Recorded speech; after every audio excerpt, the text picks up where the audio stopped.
The floor of rectangular hall has perimeter 250 meter. তো কি করছে, একটা ফ্লোরের কথা বলছি, মেজের কথা বলছি। একটা মেজের কি আছে, একটা মেজের পরিসীমা, পেরিমিটার মানে হচ্ছে পরিসীমা, পরিসীমা আছে টোটাল 250 মিটার।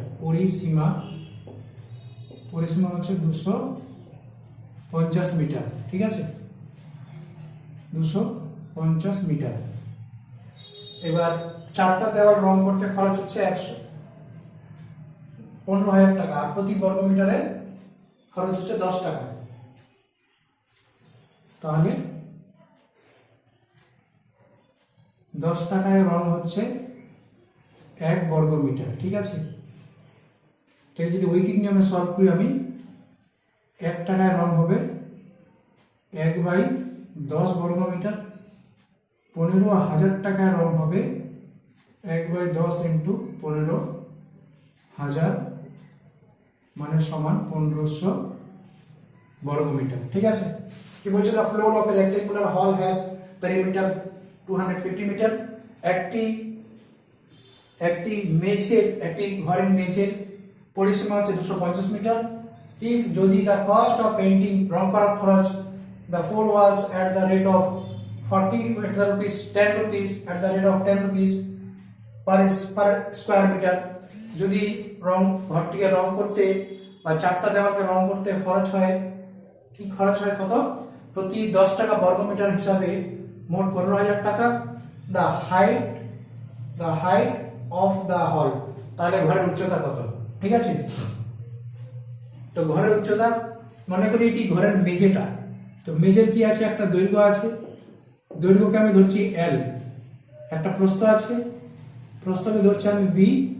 এবার ঘরটার একটা নিশ্চয়ই উপরের দিকে একটা উচ্চতা আছে, উচ্চতাকে ধরছি আমি H, ঠিক আছে। ঘরের পরিসীমা কি করে বের করব, ঘরের পরিসীমা বের করার জন্য আমাকে দৈর্ঘ্য আর প্রস্থ হিসাব নিতে হবে। তাহলে পরিসীমা বের করার জন্য কি হবে, 2 ইন্টু দৈর্ঘ্য যোগ প্রস্থ, ঠিক আছে। তাহলে 2, দৈর্ঘ্য কত, দৈর্ঘ্য L, প্রস্থ কত, প্রস্থ B, এত মিটার। অর্থাৎ যেটা পরিসীমা আমি পেয়েছি ওটা এর সমান হবে। তার মানে 2 into L plus B equal 200 metre. পরিসীমা দুটোই যেহেতু পরিসীমা, তো দুটোই সমান হবে শর্ত অনুযায়ী। এরপরে কি বলছে, তাহলে কস্টিংটা বের করলাম হিসাব অনুযায়ী, যে মোট চারটা দেওয়ালের মোট ক্ষেত্রফল হচ্ছে 1500 বর্গ মিটার। চারটা দেওয়ালের মোট ক্ষেত্রফল কত, 1500 বর্গ মিটার। এটা রং করতে গিয়ে তার 15,000 টাকা খরচা হয়েছে। কি রেট ছিল, প্রতি বর্গ মিটারে 10 টাকা রেট ছিল, ঠিক আছে।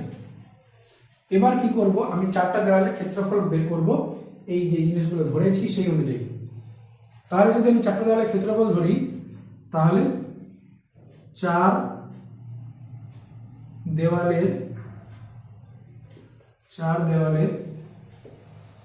ক্ষেত্রফল, 4 দেওয়ালের ক্ষেত্রফল কত হবে, ক্ষেত্রফল হবে দৈর্ঘ্য। একটা দেওয়ালে কি হবে, মনে করে একটা ঘর আছে, যখন এই দেওয়ালের ক্ষেত্রফল হিসাব করবো কিনা, তো আমাকে এই দেওয়ালের দৈর্ঘ্য নিতে হবে আর উচ্চতা নিতে হবে, তাহলে এই দেওয়ালের ক্ষেত্রফল আমি পেয়ে যাব। যেরকম এদিকে একটা দেওয়াল আছে, ওরকম তার উল্টা দিকে আরেকটা দেওয়াল আছে, ঠিক আছে। তাহলে দৈর্ঘ্য ইন্টু উচ্চতা ইন্টু 2, কারণ দুটো দেওয়াল আছে। তাহলে এখানে দৈর্ঘ্য ইন্টু উচ্চতা ইন্টু 2 যোগ এই দুটো দেওয়ালের ক্ষেত্রফল হয়ে গেল। এবার মনে করো এটা প্রস্থ, ঠিক আছে। তো এদিকে প্রস্থ আর উচ্চতা মিলিয়ে প্রস্থ ইন্টু উচ্চতা দিয়ে এই দেওয়ালের ক্ষেত্রফল পাবো আমি। এরকমই একটা দেওয়াল তার উল্টা দিকে আছে, ঠিক আছে। তোমার ঘরটা ইমাজিন করো, তাহলে 2 ইন্টু প্রস্থ ইন্টু উচ্চতা, তো 2 ইন্টু দৈর্ঘ্য মানে L, উচ্চতা মানে হচ্ছে H প্লাস 2, প্রস্থ কত, প্রস্থ আছে B, উচ্চতা কত আছে H। এবার আমি কমন নিয়ে নিচ্ছি 2H, এখান থেকে পাবো এল, ওখান থেকে পাবো বি বর্গ মিটার। ঠিক আছে, এটা 4 দেওয়ালের মোট ক্ষেত্রফল। আর এখানে অন্যদিকে হিসাব অনুযায়ী কি হবে, অঙ্কের হিসাব অনুযায়ী 4 দেওয়ালের মোট ক্ষেত্রফল হচ্ছে 1500 বর্গ মিটার। তার মানে এটা সমান হবে, অতএব শর্তানুসারে হবে, শর্তানুসারে কি হবে, শর্তানুসারে 2h into L plus B into equal to 1500, 4 দেওয়ালের মোট ক্ষেত্রফল। ঠিক আছে, এবার যদি আমি এরকম ভাবে লিখি এটাকে, এই 2h টা এভাবে না লিখে আমি এরকম ভাবে লিখতে পারি h into 2, h into 2 into L plus B. ঠিক আছে, এবার এইটুকু দেখো, এইটুকু কি হচ্ছে, এইটুকু হয়ে যাচ্ছে আমাদের পরিসীমা। পরিসীমা পরিসীমা মানে 250 মিটার। তো এখানে এর জায়গায় লিখে দিচ্ছি 250 মিটার, আর এদিকে কোথায় আছে 1500। অথবা যদি ধরি আমি এই 250 কে ওদিকে নিয়ে যাব এইচ এর মান বের করার জন্য,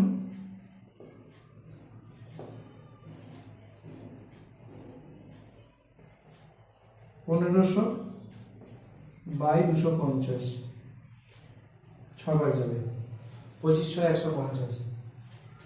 তার মানে উচ্চতা হবে 6 মিটার। ঠিক আছে, উচ্চতা হবে 6 মিটার। এটা ক্লাস করানোর সময় মোটামুটি ভিতরে যখন ক্লাস করছিলাম তখন বুঝিয়েছিলাম যে কীভাবে 4 দেওয়ালের ক্ষেত্রফল হবে, সমগ্রতার ক্ষেত্রফল হবে। ঠিক আছে, তাহলে আমাদের উচ্চতা হলো 6 বর্গ মিটার। প্রথমে কি বললাম, যেগুলো দেওয়া তথ্য আছে সেই অনুযায়ী ক্ষেত্রফল কত হবে, তারপর এল বি এইচ ধরে সেই অনুযায়ী 4 দেওয়ালের ক্ষেত্রফল কত হবে, যেটা দেওয়া আছে ওটার ক্ষেত্রফল, আর ধরে মানে এল বি এইচ ধরে ক্ষেত্রফল, এই দুটো ক্ষেত্রফল সমান করলাম। ঠিক আছে, শর্ত অনুযায়ী। এবার এই ক্ষেত্রফলের এইটুকু জায়গাতে আমি ভালোভাবে লক্ষ্য করছি দেওয়া পরিসীমার সঙ্গে ম্যাচ হয়ে যাচ্ছে। এবার পরিসীমার মানটাকে আমি বসিয়ে দিলাম, বসিয়ে তারপরে এইচ এর মানটা বের করলাম।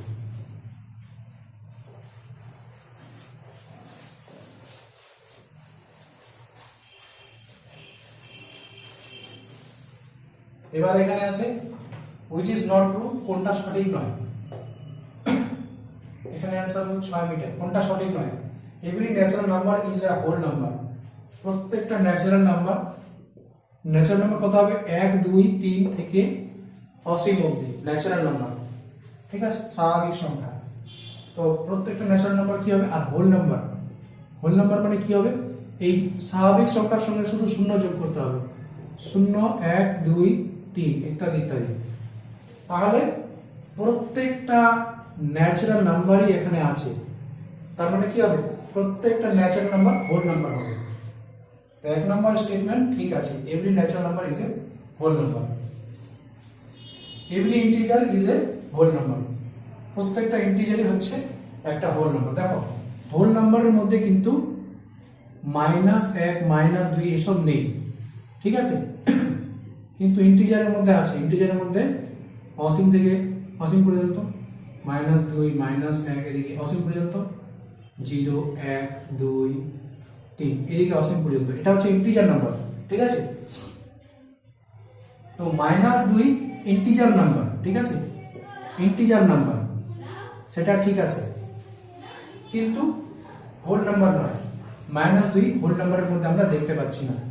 ঠিক আছে, তার মানে এটা ভুল আছে। Every integer is a whole number, no. Some integer is whole number, some integer is not whole number. -2 integer কিন্তু হোল নাম্বার না। ঠিক আছে,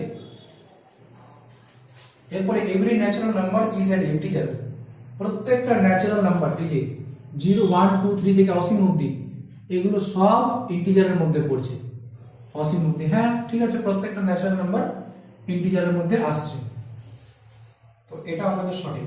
এবার আমাকে বলছে নট ট্রু, কোনটা সঠিক নয়, বি নাম্বারটা সঠিক নয়। আমাদের অ্যান্সার হবে বি নাম্বারটা। ঠিক আছে, আমাদের অ্যান্সার হবে বি নাম্বারটা।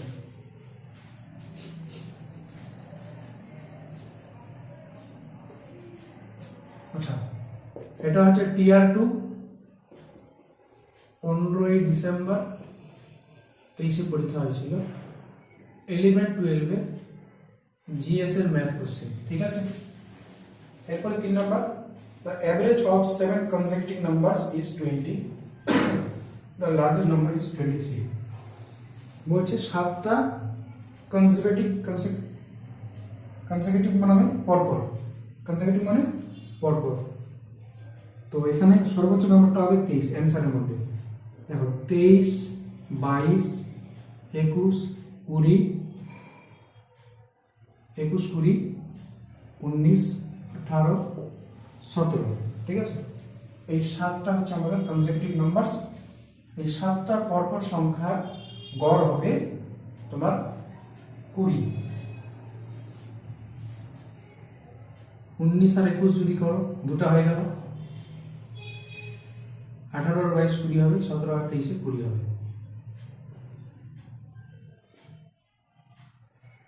আর এটা তো 20 আছে।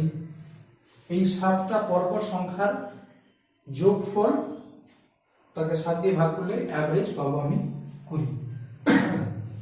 তাহলে the average of 7 consecutive numbers is 20, the largest number is 23। 7টা পরপর সংখ্যার যদি আমি মানে গড় 20 বের করি, সর্বোচ্চ নাম্বারটা আমাদের 23 আর সবচেয়ে ছোট নাম্বারটা হবে আমাদের 17। এখানে একটা সমীকরণ দেওয়া আছে, 2 distinct real roots if b square minus 4ac। দ্বিঘাত সমীকরণ যখন আমি পড়িয়েছিলাম তখন লেখা ছিল, কিন্তু এই জিনিসটা বুঝাইনি, কারণ এটা আমি ধারণা করতে পারিনি যে এতটাও ডিপ যেতে পারে। আমি লিখেছিলাম দ্বিঘাত সমীকরণের লেকচারে, দেখো ওখানে লেখা আছে এই পাশে এই জিনিসটা। বলছে একটা সমীকরণ আছে, হ্যাজ 2 distinct real root, সমীকরণের দুটা বীজ আছে। আর বাস্তব ডিস্টিংক্ট, রিয়াল বাস্তব, ডিস্টিংক্ট মানে হচ্ছে আলাদা আলাদা, 2 মানে দুটা। কি বলছে যে এই সমীকরণের দুটো আলাদা আলাদা বাস্তব বীজ আছে, যখন কি হবে b square minus 4ac greater than 0। তো সমীকরণের বাস্তব, ঠিক আছে, আলাদা আলাদা বীজ হবে কখন? 3টা জিনিস আছে। যদি b স্কয়ার মাইনাস 4ac, ঠিক আছে, এটা 0 থেকে ছোট হয়ে যায় এই মানটা, তাহলে নো রিয়াল রুটস, সমীকরণের বাস্তব কোনো বীজ পাওয়া যাবে না।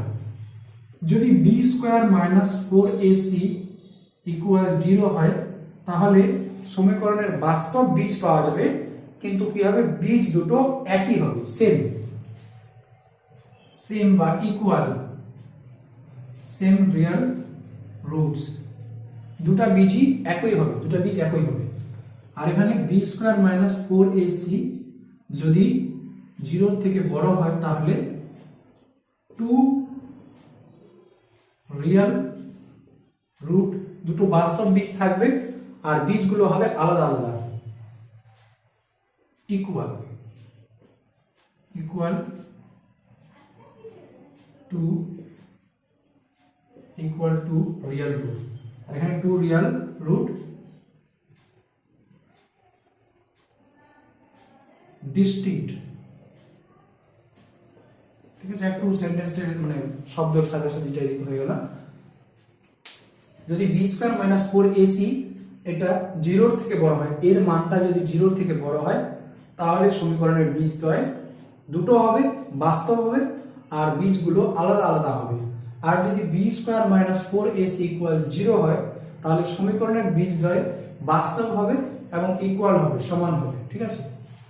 আর যদি b স্কয়ার মাইনাস 4ac এর মান 0 থেকে কম হয়, মানে এর মানটা 0 থেকে কম, মানে মাইনাসে চলে আসে, তাহলে ওই সমীকরণের কোনো বাস্তব বীজদ্বয় সম্ভব না। সমীকরণের বাস্তব কোনো বীজ থাকবে না, ঠিক আছে, নো রিয়াল রুটস। এটাই 3টা শর্ত। এখানে আমাদের ডিস্টিংক্ট রুট মানে এই 3 নাম্বারটা নিয়ে প্রশ্ন ছিল। এবার বলছে the probability of non linear, the probability সম্ভাবনা of a non-leap year selected at random will contains 53 Sunday is, বলছে কোনো একটা নন লিপ ইয়ার, ঠিক আছে, মানে লিপ ইয়ার নয়, অধিবর্ষ নয়, এরকম একটা বছরকে আমি সিলেক্ট করলাম, ঠিক আছে। সিলেক্ট করে ওখানে র্যান্ডমলি 53 মানে 53টি রবিবার থাকার সম্ভাবনা কত, ঠিক আছে। তো আমরা যদি দেখি লিপ ইয়ার নয় এরকম বছরে দিন সংখ্যা কত হবে, এরকম বছরের দিন সংখ্যা হবে 365, মানে 52 সপ্তাহ 1 দিন, ঠিক আছে। তো বছরে যদি 52 সপ্তাহ থাকে তার মানে বছরে 52টা রবিবার আছে, ঠিক আছে, বছরে 52টা রবিবার আছে। কিন্তু কি আমাকে বলেছে এখানে বছরে আমি 53টি রবিবার পাওয়ার সম্ভাবনা বের করতে চাচ্ছি। তো বছরে বেঁচে আছে আর মাত্র একটা দিন, এই রবিবার, এই দিনটা, এই যে একটা দিন বেঁচে আছে, এটা 7টার মধ্যে যে কোনো একটা হতে পারে, মানে রবি সোম মঙ্গল বুধ যে কোনো একটা বার হতে পারে। তো এই একটা দিন রবিবার হওয়ার সম্ভাবনা থাকবে 7-এর মধ্যে 1, ঠিক আছে, মানে 7টা বারের মধ্যে একটা বার হওয়ার সম্ভাবনা আছে যে রবিবার হবে। তার মানে বছরে 52টা রবিবার তো শিওর, ঠিক আছে। যদি আমি বছরে 53টা রবিবার খুঁজি তাহলে তার জন্য আমাকে তার সম্ভাবনা হতে পারে 1/7, ঠিক আছে। 52টা রবিবার তো হবেই, কিন্তু বাকি একটা দিন বেঁচে আছে, সেই দিনটা রবিবার হওয়ার সম্ভাবনা 1/7, 7টা বারের মধ্যে যে কোনো একটা বার হতে পারে, এই জন্য 1/7 হচ্ছে সম্ভাবনা। এবার যদি বলে, যদি অধিবর্ষে বলে তাহলে অধিবর্ষে হলে এখানে 2 দিন হয়ে যাবে, ঠিক আছে, অধিবর্ষ হলে 2 দিন হয়ে যাবে এক্সট্রা। এবার 2 দিনের মধ্যে রবিবার হওয়ার সম্ভাবনা আছে 2/7, ঠিক আছে, 2/7, 2টা দিন আছে আমার হাতে, এরকম সম্ভাবনা নির্ণয় করতে হবে। রবিবার সোমবার যে কোনো আসতে পারে। যদি বলে অধিবর্ষ আছে আর সেখানে অধিবর্ষ আছে আর সেখানে তোমার 53টি রবিবার আসার সম্ভাবনা কত হবে, তাহলে 2টা দিন আমি এক্সট্রা পাচ্ছি, 7টা দিনের মধ্যে 2, ঠিক আছে, 2টা দিনের মধ্যে যে কোনো একটা দিন তো রবিবার হবে, এই জন্য 2/7, ঠিক আছে, কারণ 2টা দিন আমার আছে হাতে।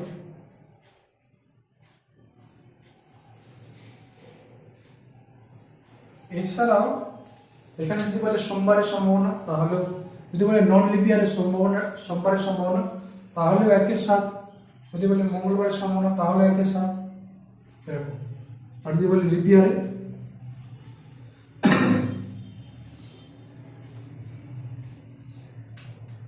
এবার কি বলছে, দ্য প্রবাবিলিটি, আচ্ছা, ইফ 7 12x প্লাস 6, এটা তো মোটামুটি ইজি আছে, 7 12x plus 6 equal 49 3x plus 12। তো এটা যেটা আছে কিনা, এটা এইরকম অঙ্ক, সূচকের অঙ্ক, আর এগুলো খুব ইম্পর্টেন্ট,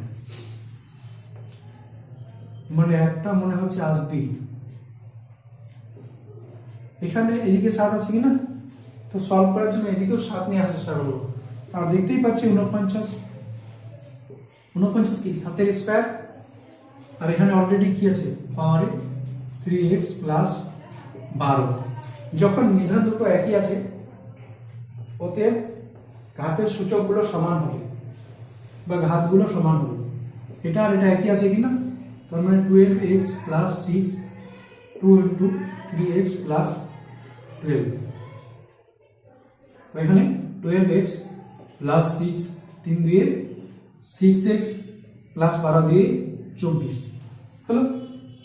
এবার এটাকে এই পাশে নিয়ে আসি, 6x ওদিকে প্লাস আছে, এদিকে আসলে 12x মাইনাস 6x, আর এই প্লাস 6টা ওদিকে গেলে মাইনাস হয়ে যাবে, তো 24 মাইনাস 6, তাহলে এখানে হলো 6x ইকুয়াল 24 থেকে 6 বাদ দিলে হবে 18, অথবা কি হবে x এর মান যদি বের করতে যাই এই 6টা ওদিকে চলে যাবে নিচে, 18 নিচে 6, 6 3 18, তাহলে x সমান 3, x এর মান হবে এখানে 3।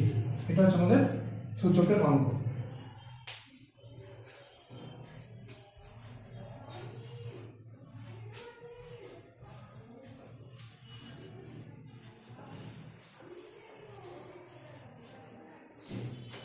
আর দুটো অঙ্ক আছে,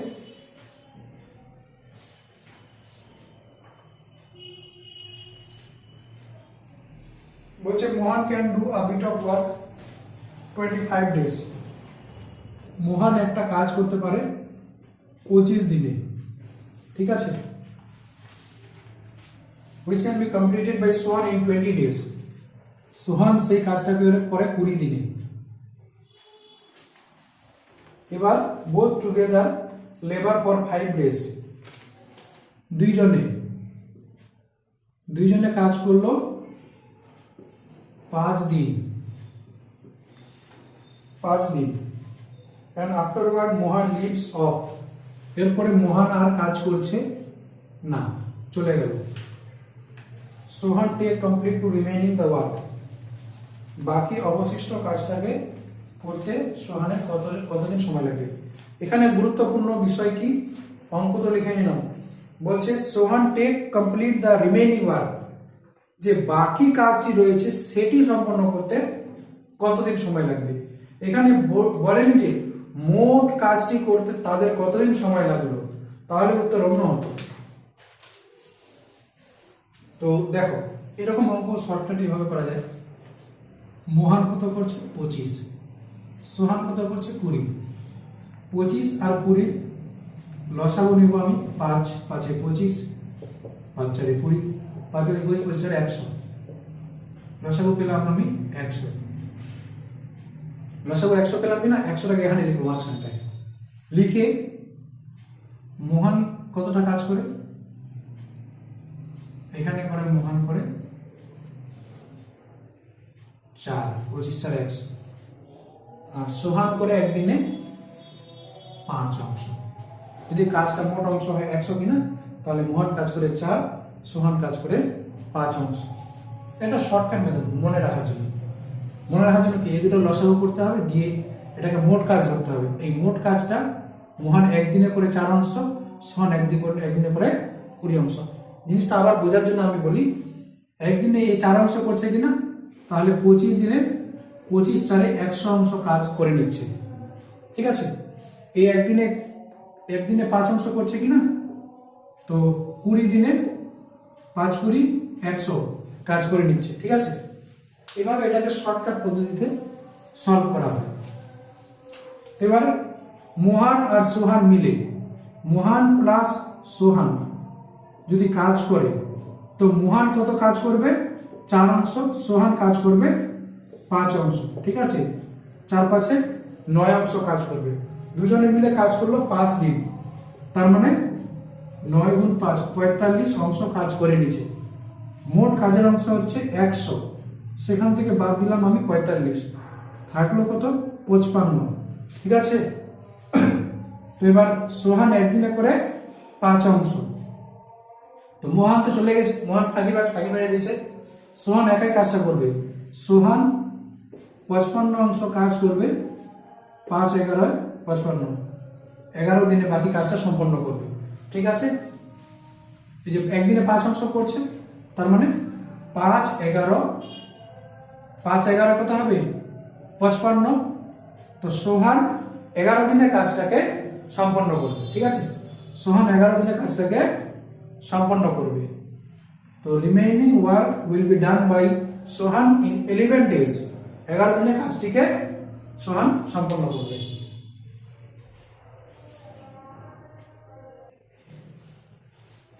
তো এখানে আমাদের আরেকটা অঙ্ক আছে, ওখানে 3টা শর্ত বলেছে, ঠিক আছে। এটা 8 নম্বর লাস্ট অঙ্ক। x = a² - b² y = 30 a + b = 15। এটা কখন হবে সম্ভব, কোন কোন ক্ষেত্রে এই জিনিসটা ঠিক আছে।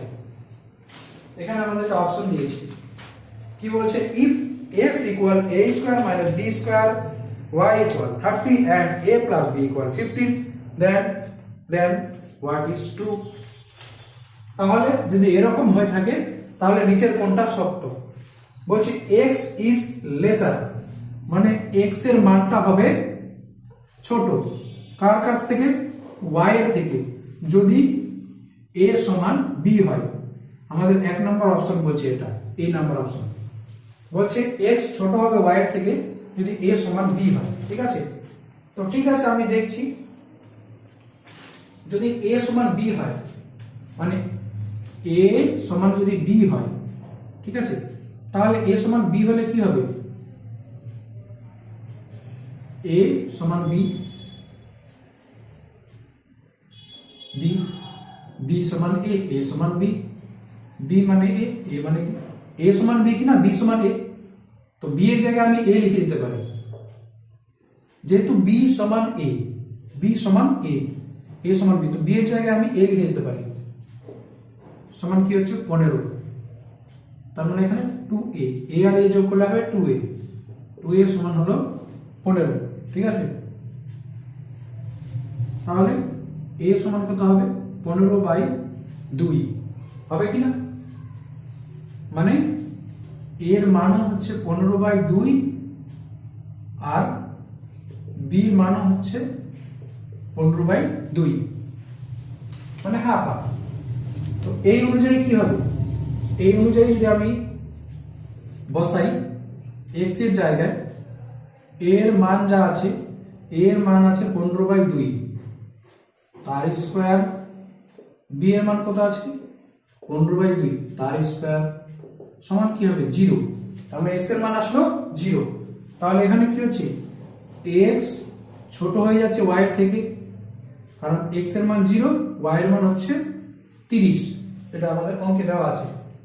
তো এটা সম্ভব, যদি a আর b দুটো সমান হয় তাহলে x টা y এর থেকে ছোট হবে, এই কথাটা আমাদের ঠিক আছে, বোঝা গেল? এরপরে b নাম্বার শর্তটা আমি লিখি।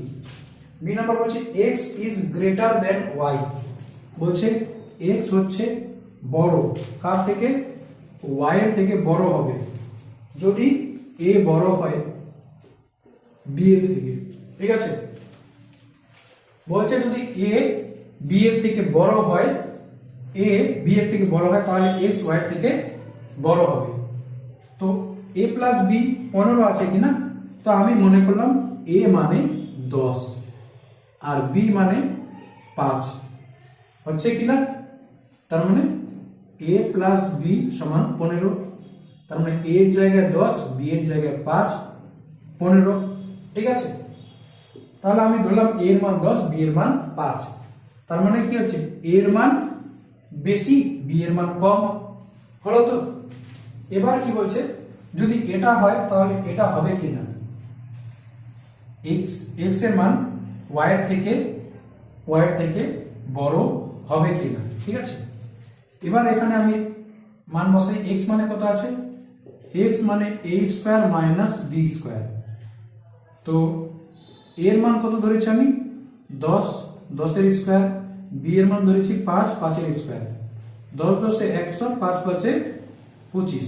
ঠিক আছে, তাহলে 100 থেকে যদি 25 বাদ দিই হবে আমাদের 75, তার মানে f সমান হচ্ছে আমাদের 75।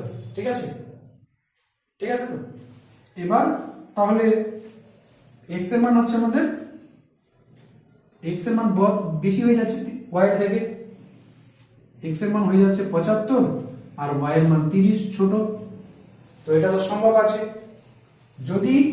যদি a টা b এর থেকে বড় হয়, যদি a টা b এর থেকে বড় হয় তাহলে x টা y এর থেকে বড় হবে, তো আমাদের এটাও ঠিক আছে।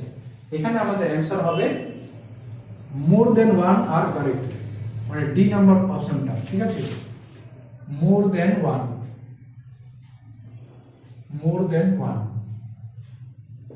একের বেশি সঠিক উত্তর হবে, একের বেশি সঠিক উত্তর হবে। ঠিক আছে, y is greater than a, আমাদের সি নাম্বার অপশনটা কারেক্ট হবে না এখানে, একের বেশি এ আর বি এই দুটো উত্তর হবে, ঠিক আছে। সি নাম্বার জিনিসটা আমাদের রং আছে, ভুল আছে। সি নাম্বার বলছে y is greater than if a equal b, বলছে y ও সি নাম্বারটাও ঠিক আছে। সি নাম্বারটা কি বলছে, y is greater than x when a equal b। এখানে বলেছে কি, এটার উল্টা বলেছে এখানে, ঠিক আছে। বলছে এখানে বলছে x ইজ লেসার, মানে x ছোট y এর তুলনায়, ওই কথাটাই বলছে এখানে y বড় x এর তুলনায়, সেম জিনিস। এখানে বলছে x ছোট, ঠিক আছে, x ছোট y এর তুলনায়, x ছোট y এর তুলনায় কি বলছে, যে x ছোট y এর তুলনায়, তার মানে কি y বড় x এর তুলনায়, এটাই এখানে বলেছে। তার মানে এ বি সি তিনটাই আমাদের সঠিক উত্তর। যেহেতু আমাদের একের বেশি সঠিক উত্তর পাচ্ছি, তাহলে অ্যান্সার হবে ডি নাম্বার। এটা হবে আমাদের answer D number. More than one option or one of the above, মানে একের বেশি সঠিক উত্তর আছে এখানে, এটাই, ঠিক আছে।